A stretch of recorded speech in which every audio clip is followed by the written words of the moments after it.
Japan, during a typical school day, two high school students and childhood friends, Yuki and Yuhi, are going about their usual routine. But out of nowhere, the sky darkens, and a mysterious magic circle appears in their classroom. Yuki and Yuhi, along with their classmates, are suddenly transported to a desert land where they find themselves in the midst of a war between humans and armored soldiers. A lady knight shows up and gives them a chance to run while she deals with soldiers. Upon reaching the castle, they are informed that they are summoned as heroes to the Distinia kingdom, now at war with demons after the 5-year peace treaty established by the previous hero, and the kingdom sought their help to end the war. This news surprises everyone except Yuki, who tells Yuhi he will protect her. The following day their training starts, with the lady knight who saved them instructing them in magic, and it seems that Yuhi possesses a natural talent for it. Yuki, on the other hand, completely ignores his training. However, things took an unexpected turn when Elka, the Lady Knight, caught Yuki and tried to force him back into training. Yuki revealed his true identity as the previous hero Setsu by spanking her, revealing her secret masochistic attraction to him. He also meets former teammate Glein. Then they all meet their other teammate Thea.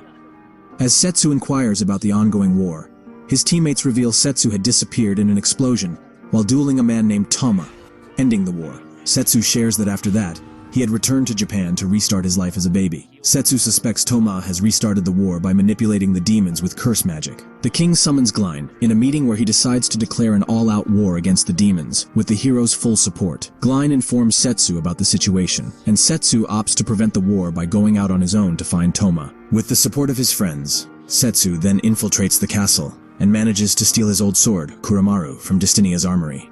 Before Setsu's departure, Yuhi wishes to accompany him, but Setsu explains that it is his second time in this world and urges her to stay and train for his return. She agreed and provided him with a haircut as a parting gesture.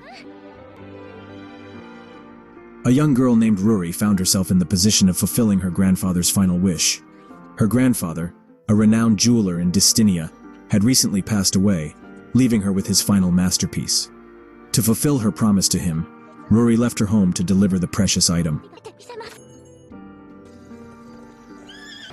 During her journey to deliver the item, Ruri's carriage is attacked by a menacing monster. Just as the situation turns dire, Setsu arrives in the nick of time to rescue her. Grateful for his help, Ruri requests that he accompany her to the next town, and Setsu agrees to act as her protector. Upon reaching Port Town, Ruri tries to hire a ship to the Demon Continent. However, her efforts prove futile as all travel to that destination has been cancelled due to the ongoing war. Ruri encounters a group of bullying royal knights who attempt to harass her and steal her valuables. However, Setsu intervenes and publicly humiliates them, causing them to back off in front of witnesses. At an inn before Ruri takes a bath, she shows the item to Setsu. As he examines it, he discovers it is a necklace from his previous life he enchanted with protection magic as a gift for a close friend, and hopes nothing happened to his friend. Later that night, the bullying royal knights return to the inn, framing Setsu and Ruri as demon sympathizers and trying to arrest them. Setsu and Ruri manage to escape, and after a frantic pursuit, they find themselves cornered. In a daring move, they leap into the ocean and summon Setsu's old friend Leviathan, the water dragon and goddess of the ocean, leaving the knights stunned and fearful. Leviathan agreed to carry them across the sea to the Demon Continent. Arriving at the continent, Leviathan kills a kraken and then transforms into a young woman nicknamed Levia. Setsu introduces her to Ruri, and Levia scolds Setsu for not helping. Setsu makes deep-fried squid from kraken as an apology. It is during this time that Ruri unveils her true customer, Desistol Desas Sereno, who is actually the current demon lord and an old friend of Setsu and Levia. Some demon children arrive, and Setsu shares the squid rings with them to avoid wasting the kraken. They then take the kraken to Volsi village, where the villagers are getting ready to confront it, until Setsu shows up, and they celebrate it with everyone. Meanwhile, Vlad, Desas's bodyguard, sees the party and thinks that the village is under attack. During the party, Ruri and Levia have a conversation where Levia reveals she had met Setsu 5 years ago and traveled with him. This surprises Ruri, who learns that Setsu is the hero who ended the war. She also realizes Levia has a crush on Setsu, but is angry. He vanished for 5 years and Vlad shows up at the party, ends up embarrassing himself. Vlad offers his apologies for his earlier actions, and upon seeing Setsu has returned, begs him to save Desas. Explaining that Desas has been cursed and forced to marry Terran Sneeder, who claims he can arrange peace since humans attacked the Demon Continent first. Ruri discloses that Sneeder is the wealthiest human merchant in the world. Setsu and Leviah agree to help and set out on their journey. Along the way, Setsu shares his suspicion that there might be a conspiracy behind the war using Terran's power as a tool since humans believe the demons attacked first. Eventually, they reach the Demon Lord's castle. Demon Lord Dezas, who had fought against Setsu in the previous war, fell deeply in love with him, leading to the end of the conflict. Setsu gave her a necklace as a symbol of a new beginning and then disappeared. When news of Setsu's disappearance reached her, she resolved to work diligently to maintain the peace he had won before vanishing. However, one day, her precious necklace mysteriously broke. She sent it for repairs, but it was never returned, as the outbreak of a new war disrupted everything. Just then, Terran eventually offered peace in exchange for their marriage, so Dezas agreed to marry him and wear a new necklace cursed to ensure her slave-like obedience. Terran reports to the conspirators he will soon own the demon continent, though they seem uninterested in whether the war ends or not. Back to the present. On the day of the wedding, Terran is eager to place the cursed necklace on Dezas, while she harbors a fervent wish to see Setsu one last time. Just as Terran is about to put the cursed necklace on her, Setsu intervenes, preventing this from happening. Meanwhile, Leviah took care of Terran's guards, but one main guard managed to escape to report the incident back to the conspirators. Dezas is overjoyed by Setsu's return. Setsu is also happy to see her safe. He then confirms the cursed necklace was made by Toma and destroys it. As Setsu tells her he is going to meet Beast King Regulus, she is ready to join him, but he wants her to stay to fulfill her duties. Ruri arrives and hands the necklace to Setsu, who placed it once again around Dezas's neck, renewing their promise of peace. Afterward, Terran is arrested and Dezas asks Setsu for a date after the war, while Ruri receives permission to open her shop in Dezas's kingdom. Setsu and Leviah depart to find Regulus. Flashbacks show Yuhi wanted to attend the same high school as Setsu. She attended extra classes and took the entrance exam but didn't achieve the required grades, which left her heartbroken. She faced some bullies who tried to take advantage of her until Setsu stepped in to rescue her and told her to give up on her dream. Yuhi, however, refused to give in, and Setsu decided to help her with her studies. Now in Destinia, Yuhi finds she has a talent for magic and asks Elka and Glein for additional training to become Setsu's teammate faster. Elka tests Yuhi personally and is impressed by her skills. However, she remains unconvinced, explaining that Yuhi is missing something crucial. Elka then takes her to an underground area often used for the final training of soldiers. She pits Yuhi against a low-level monster, which she manages to defeat but hesitates to kill. Disappointed, Elka steps in and kills the monster, telling Yuhi that she lacks resolve. This made Yuhi realize that in a real fight, she would only be a liability to Setsu. Thea then comes to heal her injuries and reveals the true reason behind Elka's stern training methods. Yuhi asks Glein how he found his resolve. Glein enjoys hurting his enemies, but advises Yuhi to find her own type of resolve. Yuhi once again challenges the monster and defeats it, but chooses not to kill it. She discovers her own unique form of resolve to support Setsu. Elka accepts her resolve as it is the same type Setsu once had. Later, the king abruptly decrees Yuhi and her classmates will leave for a mission to the demon continent immediately. While on their way to the Beast Kingdom, Setsu and Leviah encounter Alizi, one of Setsu's former students, along with her friend Amel, who refers to Alizi as Big Sister. Setsu asks Alizi to join him on his mission, and she expresses her desire to do so, but explains that she can't. She explained that after Setsu disappeared 5 years ago, she had worked as a monster slayer, and was recently hired by Zathro village to slay a dragon. In the village, she met Amel, whose brother had gone missing during a dragon attack. Alizi decided to stay there longer as her big sister. Alizi noticed the dragon's victims always just vanished, with no signs of a dragon attack. One day she fought the dragon and managed to injure it, driving it away. However, when she returned, Alizi discovered that all the villagers had disappeared, except for Amel. She is currently escorting Amel to a city to find someone who could take care of her. Setsu suspects that powerful teleportation magic had been used to kidnap the villagers and frame the dragon for the disappearances. He identifies Amel as the culprit based on their conversation. Amel admits her true identity as a powerful dragon in human form and attacks the carriage. Setsu, Alizi, and Leviah manage to escape from the carriage, and they engage in a fierce battle with Amel. With Leviah's assistance, they ultimately succeeded in defeating and slaying her. Afterwards, Setsu and Levaya continue their journey and Alize returns to Zathro hoping to find the missing villagers but finds Amel is alive. Her real name is Meluar, the master of monsters, and she has been kidnapping people to turn them into powerful doll soldiers for Toma's army. In the Beastman continent, there resides a monster slayer girl named Shironeko. Her life is marked by the constant struggle to provide for her ailing sister Minako, as her sister's medication comes at a high cost. After swimming for 3 days with Setsu on her back, Levia reaches the Beastman continent but demands a rest before going further. In the same town, Kuroinu, Shironeko's employer, offers her enough money to provide for her sister Mineko's care, in exchange for assassinating Setsu. Setsu and Levaya arrive to stay there. Later that night, while they are asleep, Kuroinu informs Shironeko. Shironeko attempts to attack Setsu in his sleep, but Setsu easily overpowers her. He also detects the presence of curse magic around her. Setsu returns her to her home but conceals her assassination attempt from Minoki, for which Shironeko is grateful. Setsu reveals Mineko isn't sick. She is unknowingly wearing another of Toma's cursed necklaces, and decides to remove the curse with his secret weapon glutton, a sword that devours magic. While he is doing this, Kuroinu tries to attack him, but Shironeko saves him. Levaya then fights and easily defeats her. Kuroinu reveals Toma's goal is to become God and wipe out all living beings. Then she teleports away. Setsu also removed Mineko's curse and set her free. The next day, Setsu and Levaya encounter Mineko and Shironeko on their way to Regdom, the Beastman capital city. They also insist on helping Setsu, while also hoping to find and rescue Kuroinu. In the past, Setsu tutored Roa, the Beastman's princess. Now in Regdom, everyone arguing over the current war, King Regulus and Roa sends Setsu, who arrives outside but the guard stops him from entering.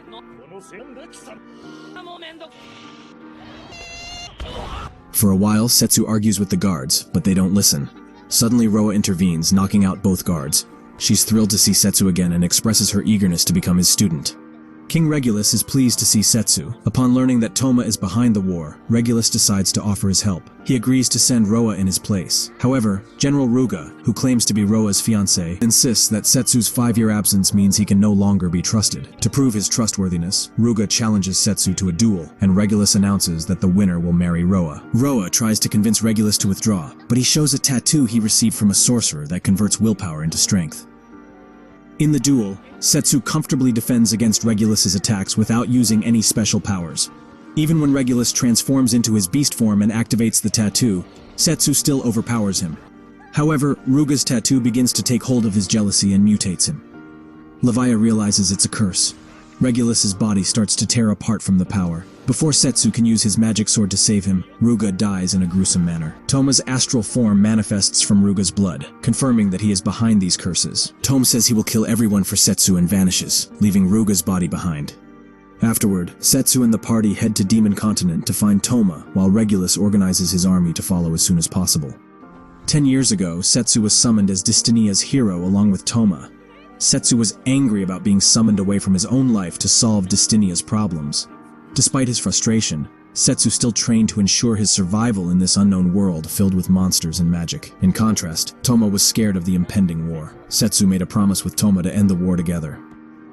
After Setsu completed his training, he decided to explore the world with Elka, Glein, and Thea, while Toma remained in Destinia to focus on studying magic. As time passed, Toma's hard work paid off, and he was promoted to the rank of a knight known as the Silver Hero in the kingdom. One day, while fighting demons in a temple, he encountered a cursed necklace that promised to fulfill his wish and enable his return to Japan with Setsu, and he couldn't resist its offer.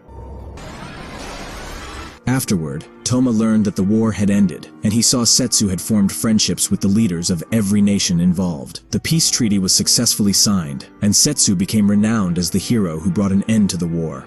During the celebration, Toma told Setsu that he had found a way to return to Japan and asked him to come back together. However, Setsu decided to stay in the new world he had come to love. Toma's overwhelming desperation and the effects of the curse on him drove him to madness. He attacked Setsu, leading to a violent explosion that sent Setsu back to Japan as a baby. Toma was thrown far away in the demon temple by the explosion. The curse revealed to him a hidden facility where scientists were conducting torturous human experiments. He decided to save them. After destroying it, he rescued 4 surviving test subjects: Kuroinu, Meluar, and 2 men.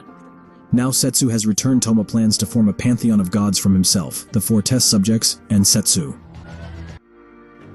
Destinia's army arrives at the demon continent with Setsu's classmates. Elka knows they are unable to stop the fighting without Setsu, so they decide to keep the casualties minimum. The battle between Destinia's army and the forces on the demon continent begins. Unfortunately, many are killed in the first battle, traumatizing many classmates, and Yuhi has to stop one, killing an injured soldier who can no longer fight back. Just then, a red-haired swordswoman with Toma's doll and starts attacking indiscriminately. This swordswoman is actually Alize, who had been hypnotized by Meluar.